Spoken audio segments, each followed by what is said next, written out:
भारत के मुख्य न्यायाधीश डी.वाई. चंद्रचूड़ ने कहा है कि यह भारत जैसे देशों के लिए वाणिज्यिक मध्यस्थता की संस्कृति को बढ़ावा देने का समय है। उन्होंने जोर देकर कहा, सिर्फ संस्थाओं का निर्माण पर्याप्त नहीं है, यह सुनिश्चित करना आवश्यक है कि ये नए संस्थान किसी स्व उत्पीड़न गुट द्वारा नियंत्रित न हो।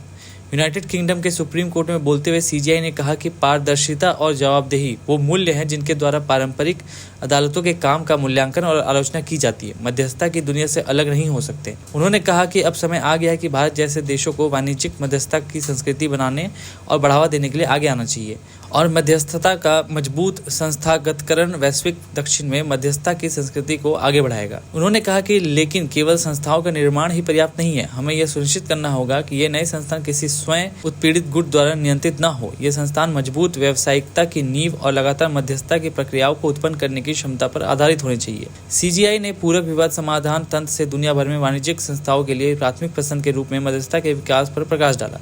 उन्होंने कहा कि मध्यस्थता अब कोई विकल्प नहीं है, यह वास्तव में व्यावसायिक न्याय पाने का पसंदीदा तरीका है। कार्यक्रम के दौरान यूके सुप्रीम कोर्ट के प्रेसिडेंट लॉर्ड रीड ने सीजीआई को अपने भाषण के दौरान अध्यक्ष की सीट पर बैठने का अनूठा विशेषाधिकार दिया। सीजीआई ने कहा कि 2023 में उच्च न्यायालयों द्वारा 21 लाख मामलों का निपटारा करने और जिला न्यायालयों द्वारा 4.4 करोड़ मामलों का निपटारा करने के बावजूद भारत में अदालतों पर अत्यधिक बोझ है। उन्होंने कहा कि ये आंकड़े दिखाते हैं कि भारत के लोगों को अपनी न्यायपालिका और हमारी न्यायपालिका पर कितना भरोसा है। जो इस मंत्र पर काम करता है, कोई भी मामला छोटा या बड़ा नहीं होता। नरेंद्र मोदी ने 9 जून को तीसरी बार प्रधानमंत्री पद की शपथ ली थी। शपथ ग्रहण समारोह में देश विदेश के तमाम मेहमान शामिल हुए थे। Chief justice of India D.Y.. Chandrachud भी अपनी पत्नी के साथ समारोह में शामिल हुए थे। राष्ट्रपति भवन में आयोजित शपथ ग्रहण समारोह में सीजीआई डी.वाई. चंद्रचूड़ बंद गले के सूट में नजर आए, तो वहीं उनकी पत्नी ने गुलाबी रंग की साड़ी पहनी थी। CGI D.Y.. चंद्रचूड़ की पत्नी का नाम कल्पना दास चंद्रचूड़ है, वह उनकी दूसरी पत्नी है। चंद्रचूड़ की पहली पत्नी रश्मि का साल 2007 में कैंसर के चलते देहांत हो गया था। इसके बाद उन्होंने कल्पना से दूसरी शादी की थी। सीजीआई चंद्रचूड़ की पत्नी कल्पना दास भी लॉ प्रोफेशन में ही हैं। वह लंबे समय तक वकील रही हैं, कई लॉ फर्म के साथ काम किया। इसके अलावा ब्रिटिश काउंसिल के साथ भी काम कर चुकी हैं। कई फर्म के लिए कंसल्टेंसी भी प्रोवाइड करती हैं। द वीक को दिए एक इंटरव्यू में सीजीआई चंद्रचूड़ ने बताया था कि उन्होंने खुद सबसे पहले कल्पना को प्रपोज किया था। जब शादी का प्रस्ताव दिया तो वह चौंक गई थी। फिर हम दोनों ने साथ जीवन बिताने का फैसला किया। भारत के मुख्य न्यायाधीश डी.वाई. चंद्रचूड़ ने कहा है कि यह भारत जैसे देशों के लिए वाणिज्यिक मध्यस्थता की संस्कृति को बढ़ावा देने का समय है। उन्होंने जोर देकर कहा, सिर्फ संस्थाओं का निर्माण पर्याप्त नहीं है, यह सुनिश्चित करना आवश्यक है कि ये नए संस्थान किसी स्व उत्पीड़न गुट द्वारा नियंत्रित न हो। यूनाइटेड किंगडम के सुप्रीम कोर्ट में बोलते हुए सीजीआई ने कहा कि पारदर्शिता और जवाबदेही वो मूल्य हैं जिनके द्वारा पारंपरिक अदालतों के काम का मूल्यांकन और आलोचना की जाती है, मध्यस्थता की दुनिया से अलग नहीं हो सकते। उन्होंने कहा कि अब समय आ गया है कि भारत जैसे देशों को वाणिज्यिक मध्यस्थता की संस्कृति बनाने और बढ़ावा देने के लिए आगे आना चाहिए और मध्यस्थता का मजबूत संस्थागतकरण वैश्विक दक्षिण में मध्यस्थता की संस्कृति को आगे बढ़ाएगा। उन्होंने कहा कि लेकिन केवल संस्थाओं का निर्माण ही पर्याप्त नहीं है, हमें यह सुनिश्चित करना होगा कि ये नए संस्थान किसी स्वयं उत्पीड़ित गुट द्वारा नियंत्रित न हो। ये संस्थान मजबूत व्यावसायिकता की नींव और लगातार मध्यस्थता की प्रक्रियाओं को उत्पन्न करने की क्षमता पर आधारित होने चाहिए। सीजीआई ने पूरक विवाद समाधान तंत्र से दुनिया भर में वाणिज्यिक संस्थाओं के लिए प्राथमिक पसंद के रूप में मध्यस्थता के विकास पर प्रकाश डाला। उन्होंने कहा कि मध्यस्थता अब कोई विकल्प नहीं है, यह वास्तव में व्यावसायिक न्याय पाने का पसंदीदा तरीका है। कार्यक्रम के दौरान यूके सुप्रीम कोर्ट के प्रेसिडेंट लॉर्ड रीड ने सीजीआई को अपने भाषण के दौरान अध्यक्ष की सीट पर बैठने का अनूठा विशेषाधिकार दिया। सीजीआई ने कहा कि 2023 में उच्च न्यायालयों द्वारा 21 लाख मामलों का निपटारा करने और जिला न्यायालयों द्वारा 4.4 करोड़ मामलों का निपटारा करने के बावजूद भारत में अदालतों पर अत्यधिक बोझ है। उन्होंने कहा कि ये आंकड़े दिखाते हैं कि भारत के लोगों को अपनी न्यायपालिका और हमारी न्यायपालिका पर कितना भरोसा है। जो इस मंत्र पर काम करता है, कोई भी मामला छोटा या बड़ा नहीं होता। नरेंद्र मोदी ने 9 जून को तीसरी बार प्रधानमंत्री पद की शपथ ली थी। शपथ ग्रहण समारोह में देश विदेश के तमाम मेहमान शामिल हुए थे। Chief justice of India D.Y.. Chandrachud भी अपनी पत्नी के साथ समारोह में शामिल हुए थे। राष्ट्रपति भवन में आयोजित शपथ ग्रहण समारोह में सीजीआई डी.वाई. चंद्रचूड़ बंद गले के सूट में नजर आए, तो वहीं उनकी पत्नी ने गुलाबी रंग की साड़ी पहनी थी। CGI D.Y.. चंद्रचूड़ की पत्नी का नाम कल्पना दास चंद्रचूड़ है, वह उनकी दूसरी पत्नी है। चंद्रचूड़ की पहली पत्नी रश्मि का साल 2007 में कैंसर के चलते देहांत हो गया था।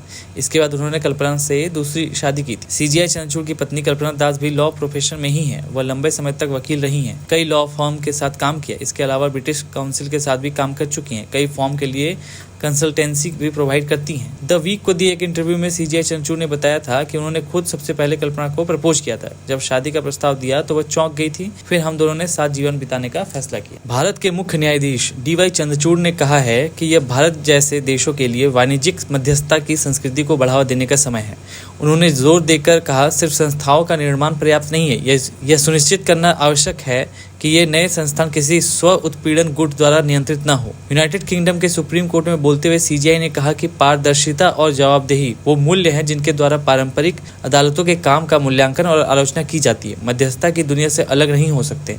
उन्होंने कहा कि अब समय आ गया है कि भारत जैसे देशों को वाणिज्यिक मध्यस्थता की संस्कृति बनाने और बढ़ावा देने के लिए आगे आना चाहिए और मध्यस्थता का मजबूत संस्थागतकरण वैश्विक दक्षिण में मध्यस्थता की संस्कृति को आगे बढ़ाएगा। उन्होंने कहा कि लेकिन केवल संस्थाओं का निर्माण ही पर्याप्त नहीं है, हमें यह सुनिश्चित करना होगा कि ये नए संस्थान किसी स्वयं उत्पीड़ित गुट द्वारा नियंत्रित न हो। ये संस्थान मजबूत व्यावसायिकता की नींव और लगातार मध्यस्थता की प्रक्रियाओं को उत्पन्न करने की क्षमता पर आधारित होने चाहिए। सीजीआई ने पूरक विवाद समाधान तंत्र से दुनिया भर में वाणिज्यिक संस्थाओं के लिए प्राथमिक पसंद के रूप में मध्यस्थता के विकास पर प्रकाश डाला। उन्होंने कहा कि मध्यस्थता अब कोई विकल्प नहीं है, यह वास्तव में व्यावसायिक न्याय पाने का पसंदीदा तरीका है। कार्यक्रम के दौरान यूके सुप्रीम कोर्ट के प्रेसिडेंट लॉर्ड रीड ने सीजीआई को अपने भाषण के दौरान अध्यक्ष की सीट पर बैठने का अनूठा विशेषाधिकार दिया। सीजीआई ने कहा कि 2023 में उच्च न्यायालयों द्वारा 21 लाख मामलों का निपटारा करने और जिला न्यायालयों द्वारा 4.4 करोड़ मामलों का निपटारा करने के बावजूद भारत में अदालतों पर अत्यधिक बोझ है। उन्होंने कहा कि ये आंकड़े दिखाते हैं कि भारत के लोगों को अपनी न्यायपालिका और हमारी न्यायपालिका पर कितना भरोसा है। जो इस मंत्र पर काम करता है, कोई भी मामला छोटा या बड़ा नहीं होता। नरेंद्र मोदी ने 9 जून को तीसरी बार प्रधानमंत्री पद की शपथ ली थी। शपथ ग्रहण समारोह में देश विदेश के तमाम मेहमान शामिल हुए थे। Chief justice of India DY Chandrachud भी अपनी पत्नी के साथ समारोह में शामिल हुए थे। राष्ट्रपति भवन में आयोजित शपथ ग्रहण समारोह में सीजीआई डीवाई चंद्रचूड़ बंद गले के सूट में नजर आए, तो वहीं उनकी पत्नी ने गुलाबी रंग की साड़ी पहनी थी। सीजीआई डीवाई चंद्रचूड़ की पत्नी का नाम कल्पना दास चंद्रचूड़ है, वह उनकी दूसरी पत्नी है। चंद्रचूड़ की पहली पत्नी रश्मि का साल 2007 में कैंसर के चलते देहांत हो गया था। इसके बाद उन्होंने कल्पना से दूसरी शादी की थी। सीजीआई चंद्रचूड़ की पत्नी कल्पना दास भी लॉ प्रोफेशन में ही है। वह लंबे समय तक वकील रही हैं, कई लॉ फर्म के साथ काम किया। इसके अलावा ब्रिटिश काउंसिल के साथ भी काम कर चुकी हैं। कई फर्म के लिए कंसल्टेंसी भी प्रोवाइड करती हैं। द वीक को दिए एक इंटरव्यू में सीजीआई चंद्रचूड़ ने बताया था कि उन्होंने खुद सबसे पहले कल्पना को प्रपोज किया था। जब शादी का प्रस्ताव दिया तो वह चौंक गई थी। फिर हम दोनों ने साथ जीवन बिताने का फैसला किया। भारत द्वारा सेशल्स में अब तक 29 से अधिक योजनाएं शुरू की गई हैं। इस बीच अतिथियों का आगमन लगातार जारी। भारत के मुख्य न्यायाधीश जस्टिस चंद्रचूड़ का आगमन और उनके साथ उनकी पत्नी कल्पना दास।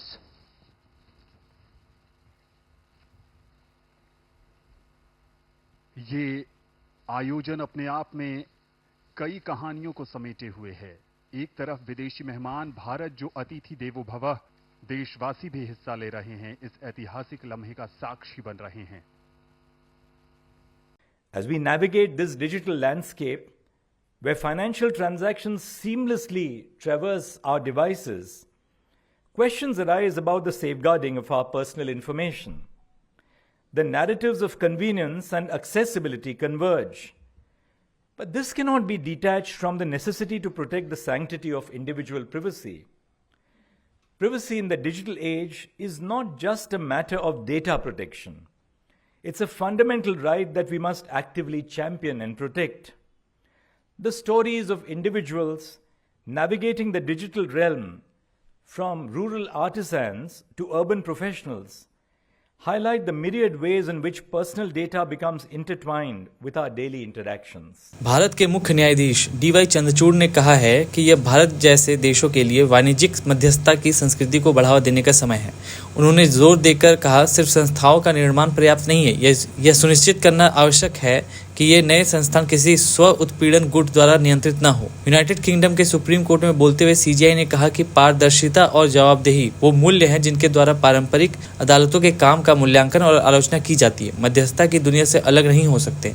उन्होंने कहा कि अब समय आ गया है कि भारत जैसे देशों को वाणिज्यिक मध्यस्थता की संस्कृति बनाने और बढ़ावा देने के लिए आगे आना चाहिए और मध्यस्थता का मजबूत संस्थागतकरण वैश्विक दक्षिण में मध्यस्थता की संस्कृति को आगे बढ़ाएगा। उन्होंने कहा कि लेकिन केवल संस्थाओं का निर्माण ही पर्याप्त नहीं है, हमें यह सुनिश्चित करना होगा कि ये नए संस्थान किसी स्वयं उत्पीड़ित गुट द्वारा नियंत्रित न हो। ये संस्थान मजबूत व्यावसायिकता की नींव और लगातार मध्यस्थता की प्रक्रियाओं को उत्पन्न करने की क्षमता पर आधारित होने चाहिए। सीजीआई ने पूरक विवाद समाधान तंत्र से दुनिया भर में वाणिज्यिक संस्थाओं के लिए प्राथमिक पसंद के रूप में मध्यस्थता के विकास पर प्रकाश डाला। उन्होंने कहा कि मध्यस्थता अब कोई विकल्प नहीं है, यह वास्तव में व्यावसायिक न्याय पाने का पसंदीदा तरीका है। कार्यक्रम के दौरान यूके सुप्रीम कोर्ट के प्रेसिडेंट लॉर्ड रीड ने सीजीआई को अपने भाषण के दौरान अध्यक्ष की सीट पर बैठने का अनूठा विशेषाधिकार दिया। सीजीआई ने कहा कि 2023 में उच्च न्यायालयों द्वारा 21 लाख मामलों का निपटारा करने और जिला न्यायालयों द्वारा 4.4 करोड़ मामलों का निपटारा करने के बावजूद भारत में अदालतों पर अत्यधिक बोझ है। उन्होंने कहा कि ये आंकड़े दिखाते हैं कि भारत के लोगों को अपनी न्यायपालिका और हमारी न्यायपालिका पर कितना भरोसा है। जो इस मंत्र पर काम करता है, कोई भी मामला छोटा या बड़ा नहीं होता। नरेंद्र मोदी ने 9 जून को तीसरी बार प्रधानमंत्री पद की शपथ ली थी। शपथ ग्रहण समारोह में देश विदेश के तमाम मेहमान शामिल हुए थे। Chief justice of India DY Chandrachud भी अपनी पत्नी के साथ समारोह में शामिल हुए थे। राष्ट्रपति भवन में आयोजित शपथ ग्रहण समारोह में सीजीआई डीवाई चंद्रचूड़ बंद गले के सूट में नजर आए, तो वहीं उनकी पत्नी ने गुलाबी रंग की साड़ी पहनी थी। सीजीआई डीवाई चंद्रचूड़ की पत्नी का नाम कल्पना दास चंद्रचूड़ है। वह उनकी दूसरी पत्नी है। चंद्रचूड़ की पहली पत्नी रश्मि का साल 2007 में कैंसर के चलते देहांत हो गया था। इसके बाद उन्होंने कल्पना से दूसरी शादी की थी। सीजीआई चंद्रचूड़ की पत्नी कल्पना दास भी लॉ प्रोफेशन में ही है। वह लंबे समय तक वकील रही हैं। कई लॉ फर्म के साथ काम किया। इसके अलावा ब्रिटिश काउंसिल के साथ भी काम कर चुकी हैं। कई फर्म के लिए कंसल्टेंसी भी प्रोवाइड करती हैं। द वीक को दिए एक इंटरव्यू में सीजीआई चंद्रचूड़ ने बताया था कि उन्होंने खुद सबसे पहले कल्पना को प्रपोज किया था। जब शादी का प्रस्ताव दिया तो वह चौंक गई थी। फिर हम दोनों ने साथ जीवन बिताने का फैसला किया। भारत द्वारा सेशल्स में अब तक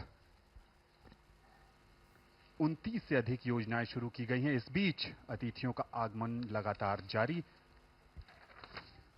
भारत के मुख्य न्यायाधीश जस्टिस चंद्रचूड़ का आगमन और उनके साथ उनकी पत्नी कल्पना दास।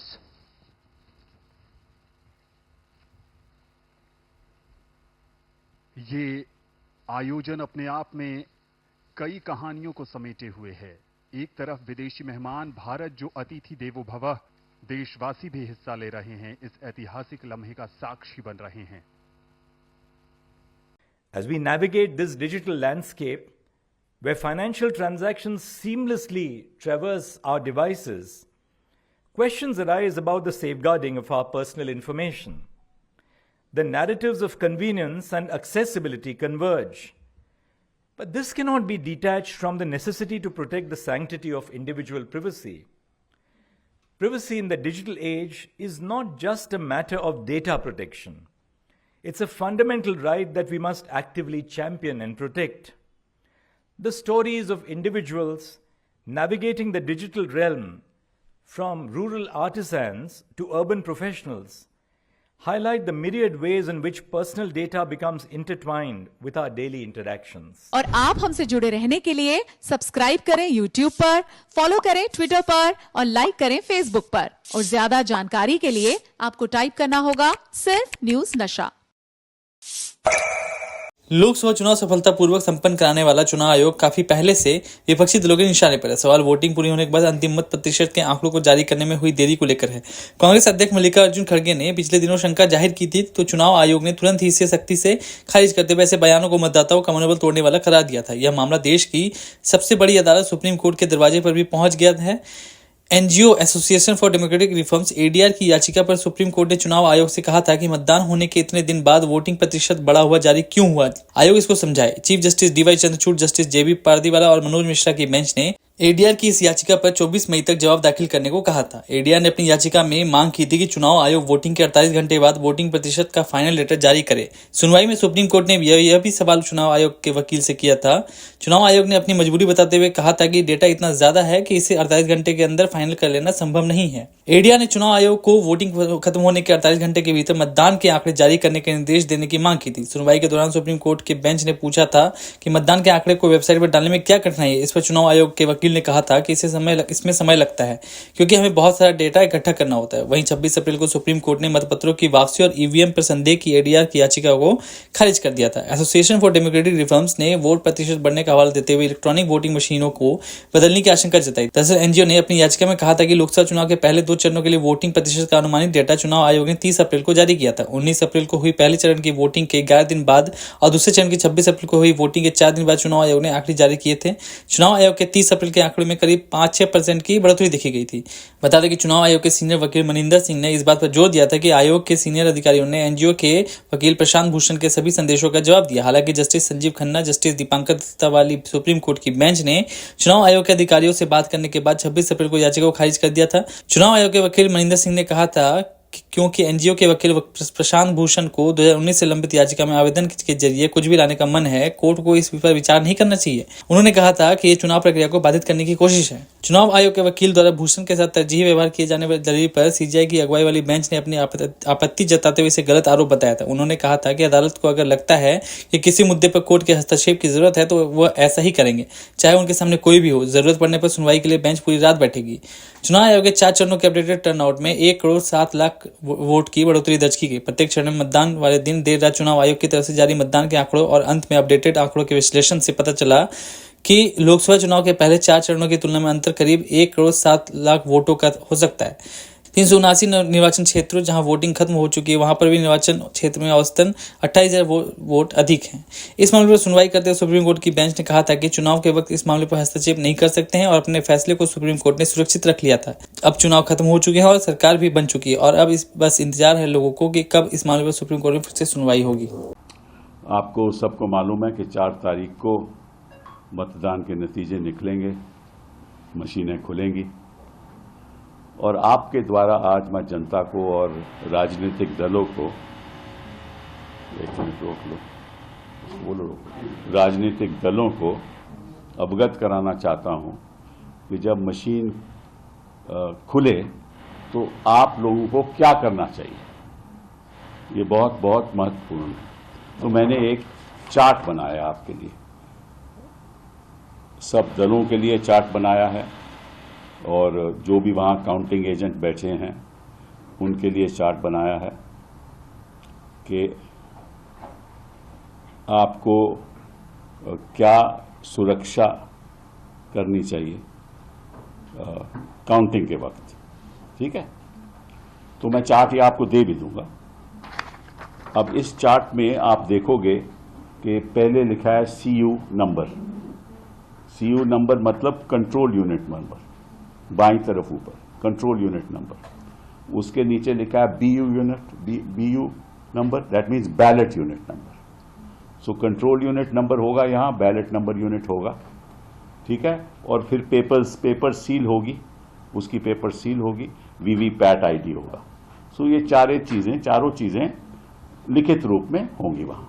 ठीक है, आपको मैच करना है क्योंकि ये कंट्रोल यूनिट नंबर को आपको दिया जाता है। फिर आप आ जाओ काउंटिंग टेबल नंबर 1 में, उदाहरण के तौर पे। तो काउंटिंग टेबल नंबर 1 में आप देखोगे EVM इज ऑन ECI। ठीक है, नो प्रॉब्लम। तीसरा कॉलम बहुत बड़ा इंपॉर्टेंट है। तीसरे कॉलम पे लिखा है 4 जून 24, 4 जून 2024। ठीक है, और नीचे लिखा है टाइम मतलब कि ये रिजल्ट से पहले ये लिखित रूप में आ जाएगा 4 जून टाइम। कब मतलब कि कब ये इसका टाइमिंग कब होगा ये पता चल जाएगा आपको। ठीक है, अगर इस टाइम में अंतर हो तो गड़बड़ है। तो आपको देखना है कि इस टाइम में कोई अंतर नहीं है, क्योंकि जब भी आप काउंटिंग टेबल नंबर 1 में 4 जून का खुलेगी मशीन तो आपको देखना है क्या टाइम है। ठीक है, उसमें कोई अंतर होगा, मतलब टाइम अलग दिखाएगा कि इसका मतलब कहीं और भी खुल चुकी है। ठीक, फिर अगला टेबल और इंपॉर्टेंट है सीरियल नंबर। वो सीरियल नंबर भी यहां लिखित रूप में आ जाएगा ऑफ कंट्रोल यूनिट। तो सीरियल नंबर मैच हो जाएगा, कोई दिक्कत की बात नहीं है। कैंडिडेट आ जाएंगे, टोटल पोल वोट्स आ जाएगी। ठीक है ना, टोटल पोल वोट्स जब आ जाएगी तो ध्यान से इसको देखना, ताकि जब काउंटिंग में वोट ज्यादा हो तो गड़बड़ी। फिर आ जाओ आप, अब जब ये ऊपर की बातें सब हो जाएं तभी आप रिजल्ट बटन दबाने की अनुमति देना। पहले EVM, पहले 4 जून time, serial number, candidate, battery जो भी है, जब ये खत्म हो जाए तब आप उसको बोलना कि आप रिजल्ट बटन दबाइए। ठीक है, जब आप रिजल्ट बटन दबाएंगे तो आपको लिखेगा पोल रिजल्ट, उदाहरण के तौर पे 26 अप्रैल 2024, उस दिन मतदान हुआ होगा। ठीक है ना, तो अगर इसमें भी कोई अंतर है तो भी गड़बड़ी है। और PST का मतलब poll start timer and poll end timer. तो पोल स्टार्ट कब हुई, पोल एंड कब हुई, ये भी इसमें आ जाएगा। उसके बाद सीरियल नंबर, ये जो सीरियल नंबर पहले सीरियल टेबल के नंबर से मैच करना चाहिए, फिर कैंडिडेट और फिर टोटल वोट्स पोल्ड, उसके बाद कोई प्रॉब्लम नहीं। तो देखो, दो चीजों पे ध्यान रखो, रिजल्ट बटन नहीं दबाना जब तक वेरिफिकेशन ऊपर कॉलम के हो जाए, और अगर वो टाइमिंग और इस टाइमिंग में अंतर है, वो रिजल्ट की टाइमिंग में तो गड़बड़ है, उस टाइमिंग में अंतर है तो गड़बड़ है। ठीक है, तो ये सब मैं आपको दे भी दूंगा, टेबल भी दे दूंगा। ये मैं चाहूंगा कि सारे राजनीतिक दल और सारे कैंडिडेट जो वहाँ काउंटिंग एजेंट बैठे हैं वो इसको ध्यानपूर्वक पहला कॉलम चेक करके तभी खुलवाएं। और आप हमसे जुड़े रहने के लिए सब्सक्राइब करें YouTube पर, फॉलो करें Twitter पर और लाइक करें Facebook पर। और ज्यादा जानकारी के लिए आपको टाइप करना होगा सिर्फ न्यूज़ नशा।